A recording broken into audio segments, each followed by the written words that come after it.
เกียมรับมือภัยพิบัติฤดูฝนให้เข้มงวดเสี่ยงภัยหลายรูปแบบปีที่ผ่านมาภัยพิบัติในช่วงฤดูฝนได้ส่งผลกระทบต่อชีวิตและทรัพย์สินอย่างร้ายแรง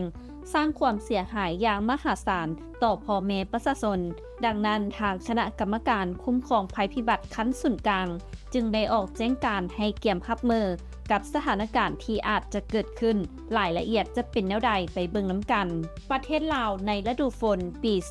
2025 มีอาจเสี่ยงที่จะประเสริญกับภัยพิบัติหลากหลายรูปแบบทั้งน้ำท่วมกระทันหันน้ำป่าพายุลมแห้งโรคระบาดเช่นไข้เลือดออกแม้แต่ศัตรูพืชที่อาจส่งผลกระทบต่อผลผลิตทางการปลูกฝังเพื่อรับมือกับสถานการณ์เหล่านี้จึงเรียกร้องให้เพิ่มทวีความเข้มแข็งในทุกด้านเช่นให้คณะกรรมการคุ้มครองภัยพิบัติเอาใจใส่เฝ้าระวังและเกี่ยมพร้อมตอบโต้ฉุกเฉินเกี่ยมพร้อมด้านงบประมาณและอื่นๆแขนงกสิกรรมและสิ่งแวดล้อมติดตามสภาพอากาศและระดับน้ำคลองใน29สถานีทั่วประเทศและประชาชนต้องได้รับการแจ้งเตือนอีกหนึ่งมาตรการสำคัญแม่นการคุ้มครองเขื่อนซึ่งกระทรวงอุตสาหกรรมและการค้าได้รับมอบหมายให้ซีนำภาคส่วนคุ้มครองเขื่อนวางระบบการระบายน้ำอย่างมีประสิทธิภาพเพื่อลดผลกระทบต่อชุมชนที่อยู่ด้านลุ่มเขื่อน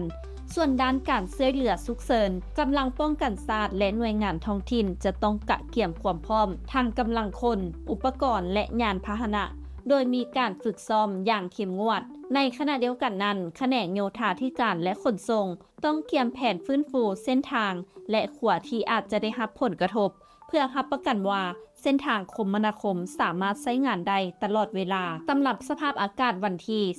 19-23 มิถุนายนนี้ความกดดันอากาศต่ำยังคงปกคลุมประเทศลาวด้วยกำลังอ่อนหาปานกลางประกอบกับลมมรสุมตะวันตกเฉียงใต้